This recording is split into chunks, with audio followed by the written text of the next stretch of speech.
I called to the traditional media to follow my arbitration because they would see what it is all about, you know, to just bring a professor in front of the judge, because the arbitrator is literally a judge, and so for having spoken words and for sounding the alarm. And so that is what I've been doing since December 2021, to sound the alarm, ask for a debate, and ask for the data to be released publicly. And so far, I've not been able to succeed.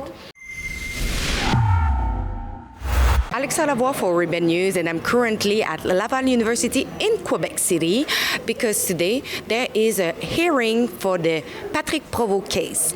So for the people who are not aware, one of the teacher and researcher from Laval University did face 2 suspensions without pay. The first one was following a complaint from another teacher, and it was suspended for 2 weeks without pay. The second complaint was coming from a citizen, and this time Patrick Provost was facing 4 months without pay.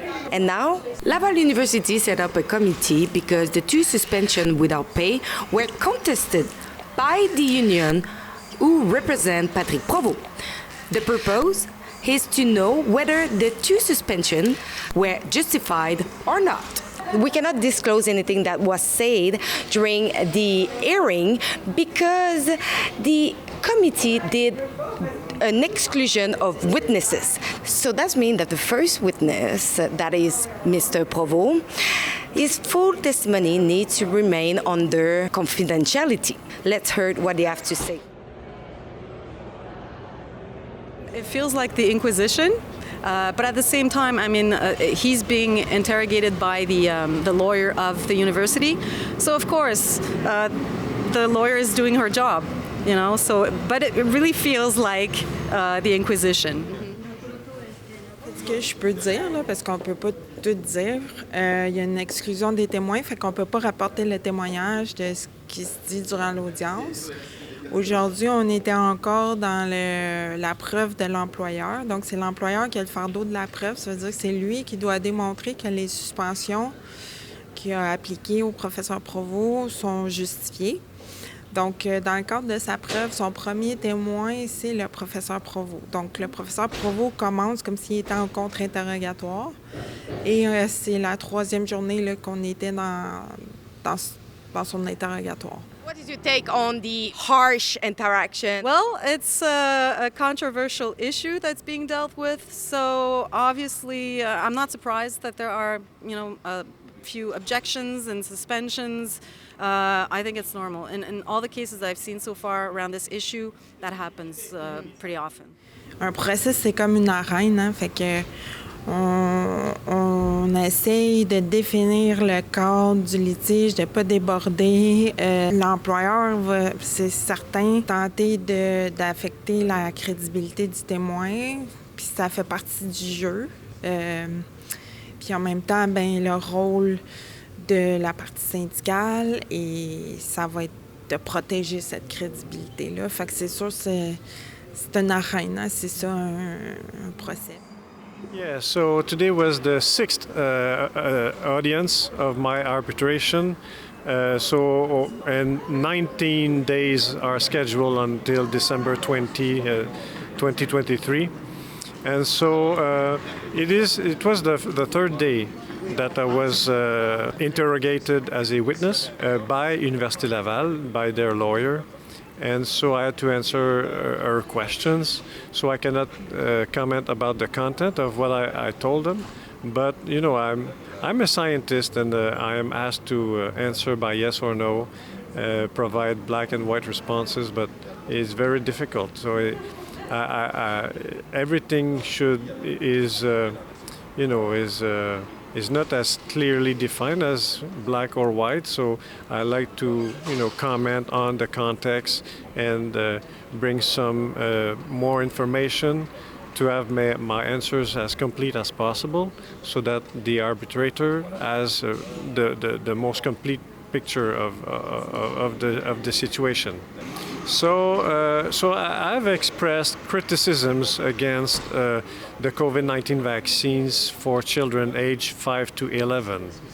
And since a scientific conference on December 7, 2021, then my speak at this occasion led to a first suspension for 8 weeks without pay. And then following an interview given on July 14, 2022, then I was suspended again for 16 weeks then without pay. And these two suspensions followed two complaints made by, the first was by a professor and the other one by a citizen. And so the university, instead of asking the people who complained to come and discuss with me, or instead of following the mission of the university, to not only acquire knowledge, but also to engage in scientific communication or public communications, they just brought that in front of the justice, so that now I've been accused of not following the good practice of research, whereas my interventions were public communications, so clearly not research. But anyway, that is the arbitrator who will have to decide whether the suspensions are founded or not. What I can say is that it's very unfortunate that it takes so much time, because in the meantime, professors will prefer not to speak publicly, and they will prefer not to sustain salary cut or suspensions, and so they will probably prefer not to express themselves publicly.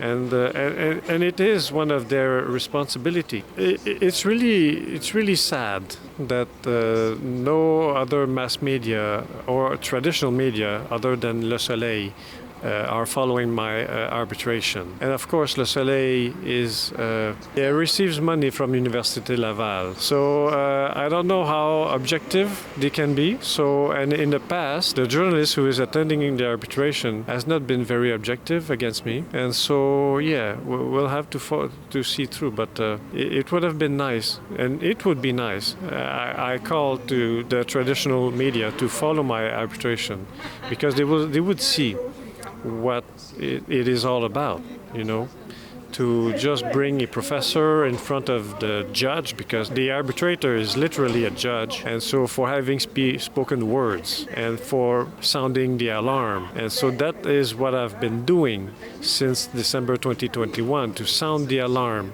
ask for a debate, and ask for the data to be released publicly. And so far, I've not been able to succeed. So if you want to follow everything that what we are doing, we are chasing the information. And so if you want to help us with our travel expense, you can do so at rebelfieldreports.com. On this website, you can donate what you can.